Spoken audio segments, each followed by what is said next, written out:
So the Defense Minister, Yoav Gallant, has been speaking over the last couple of hours following a security assessment with the Israeli military's command in the south of Israel. He's been talking in quite stark language about what the Israeli military and other agencies will be doing. He said that he's ordered a full siege on the Gaza Strip. Quote, no power, no food, no gas, no electricity. Everything is closed. We are fighting, he says, human animals, and we act accordingly. The death toll amongst Israelis has now risen above 800, and there is a very clear sense of anger amongst the people I speak to here in West Jerusalem. In conversations, many of them saying they are prepared for the Israeli military to carry out what they acknowledged would constitute war crimes in Gaza if it was able to achieve what they would like to see, many of them telling me, which is the destruction of the armed faction Hamas inside the Gaza Strip.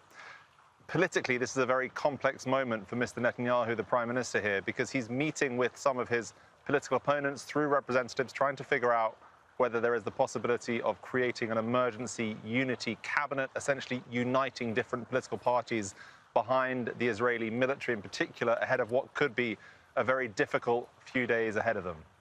Israel has a huge pool of reservists to draw on, as we've been reporting. How is that playing out on the ground? It's likely going to be quite a logistic feat.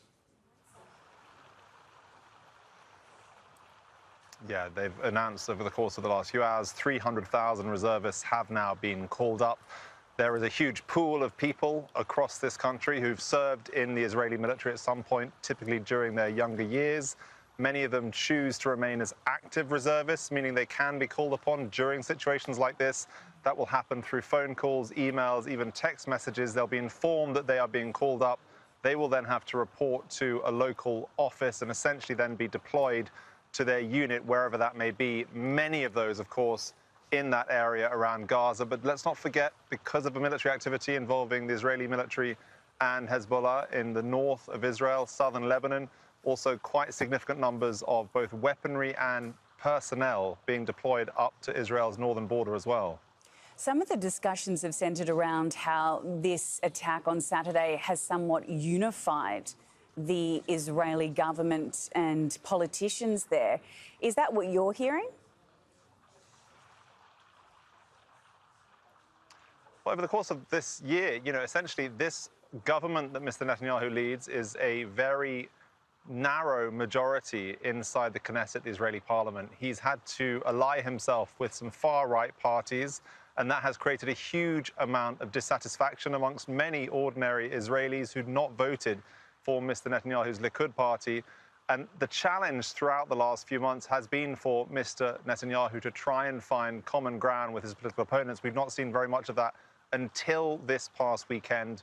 Several senior opposition leaders now saying they are prepared to work with Mr. Netanyahu in some kind of emergency government, Emily, except for one of them in particular saying he would attach conditions to any kind of cooperation. Mr. Yair Lapid saying that he would only take part in an emergency government with Netanyahu if Mr. Netanyahu was to fire some of his most senior ministers from his far-right alliance parties.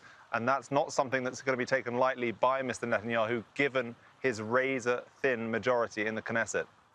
Willem, I want to ask you another question, but before I do, I just want to remind our audience that some of the pictures that they're seeing on their screen are quite harrowing, and viewer discretion should be advised or should be observed at this point, because they really are quite devastating images.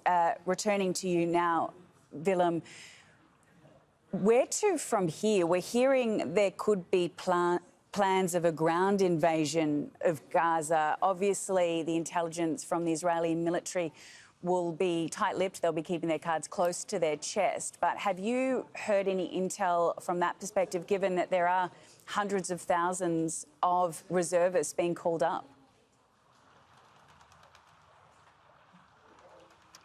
No specific intel, but it's very clear that when you have that kind of operation in mind, you will need vast numbers of ground forces, infantry in particular, in order to try and intrude on such a massive area, very heavily populated area. We've seen just continued airstrikes so far, but the quantity of tanks, armored personnel carriers, artillery that seem to be massing close to Gaza, according to our colleague Charlie Stratford, who's down near Sderot at the moment, seems to indicate that a ground invasion, an incursion inside Gaza past that barrier fence that Hamas itself breached several places over the course of the weekend cannot be ruled out at this point.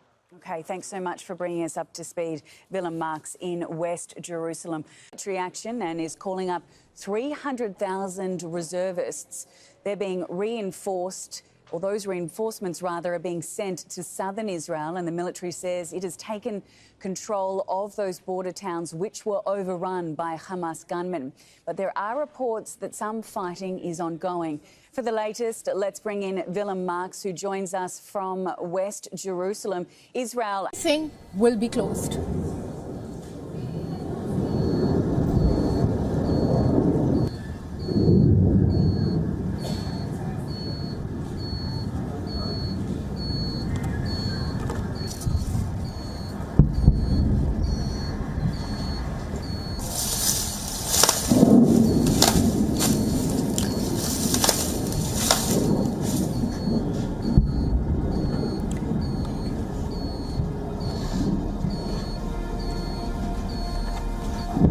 Israel's military has been relentlessly retaliating after Hamas launched attack on Saturday. The Israeli army said that it hit more than 500 targets in the blockaded Gaza Strip in overnight clashes, while fighting persisted in 7 to 8 locations inside Israel around the enclave. Prime Minister Benjamin Netanyahu has asked the nation to prepare themselves for a long and difficult war, a day after Hamas fired a barrage of thousands of rockets at Israel and sent a wave of fighters who gunned down civilians and took at least 100 hostages.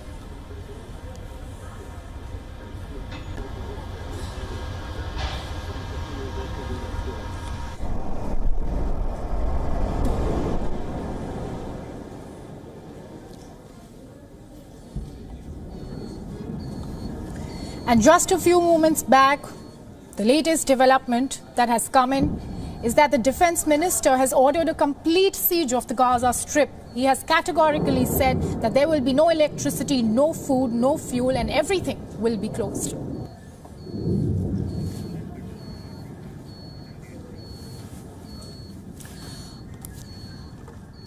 For context, it's important to note that Gaza has been under a crippling air, land and sea blockade since 2007.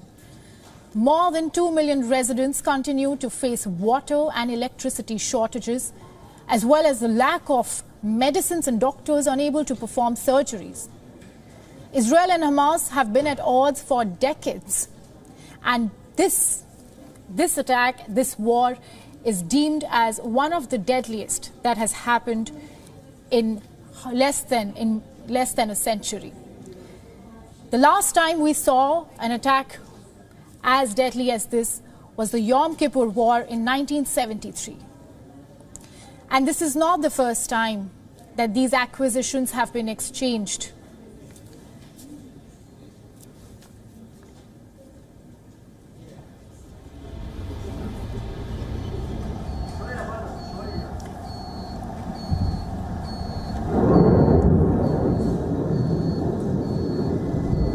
Israel and Hamas have been at odds for decades.